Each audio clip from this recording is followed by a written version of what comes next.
A very good morning to you. Here we are now in 1 Samuel chapter 17, and we could talk a lot about Goliath, but I think we just accept he was a big guy. He was a giant. He was a well-seasoned soldier, and he was the enemy that the Philistines put up in a one-to-one challenge against the Israelites. He's described, and there seems to be quite some evidence, scripturally at least, and in archaeology, that there were people who were of enormous stature around at that time.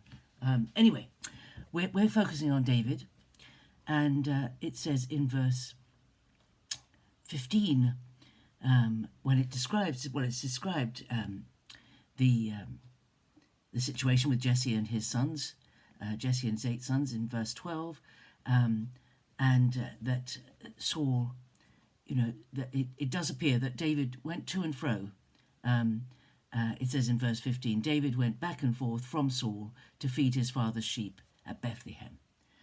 So this situation with the Philistines had arisen, and David wasn't in the palace all the time. He went home periodically to care for the sheep. Now this is something we have to think about with David. Remember, David is a young man, probably aged about 16, 17 when he was anointed, and possibly 18 or 19 when this incident with Goliath arises. He was young. He was also the person who had been anointed in front of his entire family by Samuel to be the next king. And yet he goes and he serves in the palace. He does nothing to promote himself. He does not push himself forward. He doesn't start a rebellion. He doesn't even start with his own brothers. He could have had an assembly of 8, his 7 brothers and his father. They'd all seen him anointed king. He could have said, right, if I'm king, let's start building an army and let's set out against Saul. But he didn't do that.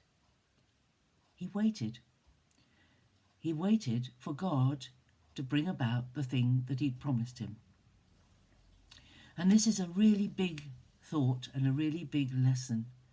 If God has given you a promise, if you know God has a particular purpose for you and it hasn't come to pass yet, you need not bring it about in your own. You need not do anything to help God bring about the purpose for your life, because he will do it. And the way to that achievement will teach you many things. David learned a great deal on his journey from when he was anointed king to when he actually became king. And he had many opportunities to engineer the beginning of his rise to kingship. But he didn't do it. He didn't push himself. He waited on God. He trusted God to do what he had said he was going to do. And I think that is an amazing quality of David. He did not push. He waited patiently. He trusted God to do what he'd put in his heart and what he said he would do. In fact, Saul knew nothing about David being anointed. He didn't boast about it. He didn't tell anybody outside the people who had been at that feast. So that's my thought for the day, is the heart attitude of David towards God and towards Saul. He served Saul faithfully while Saul was king to the best of his ability, despite the way that Saul treated him. He honoured him, he respected him, he did not undermine him, and he did not try to take the kingdom away from him. He respected him despite the fact that he'd made mistakes. Saul had made mistakes, and Saul was not going to continue as king. He knew that. He'd been anointed as king. But he did not lead a rebellion. He had a servant heart. And he did not have a head that was so big with pride that he wouldn't go back to feed the sheep. He served his father as the shepherd of the sheep, just as he had done before he was anointed. He did not rebel against his father. He could have said to his father, "Look, I'm very important now. I've been anointed king. Why haven't you given me a better position in the household? Why don't you teach my brothers and tell them to serve me? I'm the anointed king."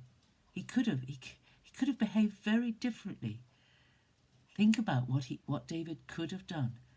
Think about this young man and how what had happened to him could have gone to his head, but it didn't. Why? Because God knew the kind of heart he had and the kind of man he was. Even young as he was, God knew his heart, and God chose him and anointed him and used all the experiences of his life to teach him how to be a king and how to be in the greatest king that Israel ever knew in terms of warfare and other achievements. That's my thought for the day, that this young man David was just such an example to us of how to behave towards those who are in position of authority over us, of how respectful, how honouring, how submissive we should be to those who are over us, even if God has put a call on our heart that would make us think that we have a right to be treated differently. It's a thought, isn't it? Have a great day today, and I'll see you again tomorrow. Bye-bye.